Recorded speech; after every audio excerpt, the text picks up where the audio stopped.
Hi guys, John the Van Guy. Today, a bit different. I'd much rather be working on vans and cars, but we've just had carpets fitted, and so needs must. I've had the carpets, Holsters and Landing, but it's meant out and the downstairs, 2 rooms downstairs, but it's meant I've had to take the bottoms off all the doors. So I thought, there's loads of things on the internet, so you'll find everything you want there.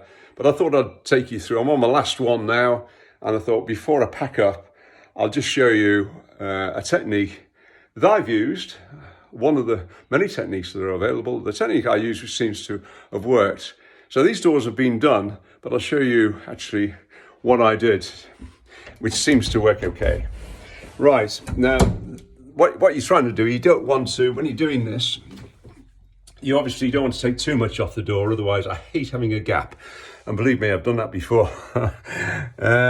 So here we do.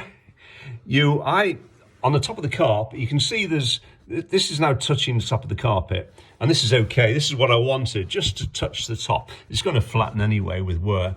And so what I do is get a pencil, and I draw right the way along. This one's been done, so I won't do it now.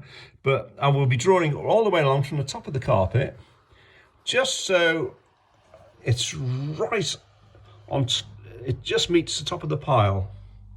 Okay? And then so when you open the door, it's catching a bit, but I don't mind that. I'd rather that than have a gap. So, so you pencil across. Next thing is to place the door so you can actually saw the bottom off. Now what they say is the best thing you need is a circular saw, and it's supposed to be the best method. It seems a lot of the YouTube clips seem to be with circular saws, so just happens I have one, and here we have Skil circular saw. There you go, with a good blade. And these are very handy to have as well. This is, I think it's an Ebua, is it? Belt sander. Great little tool. And I know it's, what is it? Evolution. And it's brilliant actually for taking off bits which are a little bit narrow for the blade. So, okay. Now what I'm using is this cheapo tape. This is the trade painter's tape. Now, if you get this yellowy one, the good thing about it, you can actually see it, the pencil line, through it. So the idea is to tape all the way around the door, and so when you're using your circular saw, there's less chance of chipping. It tends to restrict the amount of chipping that you actually get if you tape all the way around. Now to actually set the saw up, what is suggested, and one way to do it to make sure you're going straight, is to fix a straight edge all the way along, and then you just move your saw along against the straight edge, so to keep everything nice and straight. Yeah, okay. It's just a case of finding a way to fix that. I'm just using these clamps, a couple of clamps to fix it.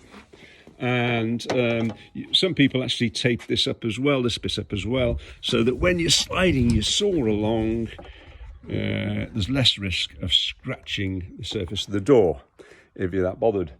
Well, I mean, I'm not too bothered. I can soon paint over that, any slight scratches. Okay, so the idea is take that off, and once you've actually done it, to smooth down, a bit of emery, and just to make it nice, and then take it up and fix. So that's it. So you put it back in place and put your screws.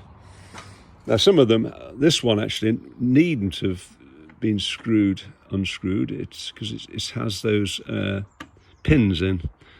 I didn't take this off. It was taken off by the carpet fitter. but could have actually just taken the pins out actually and left. Anyway, never mind. Okay, well, I hope that's helpful. A technique that works.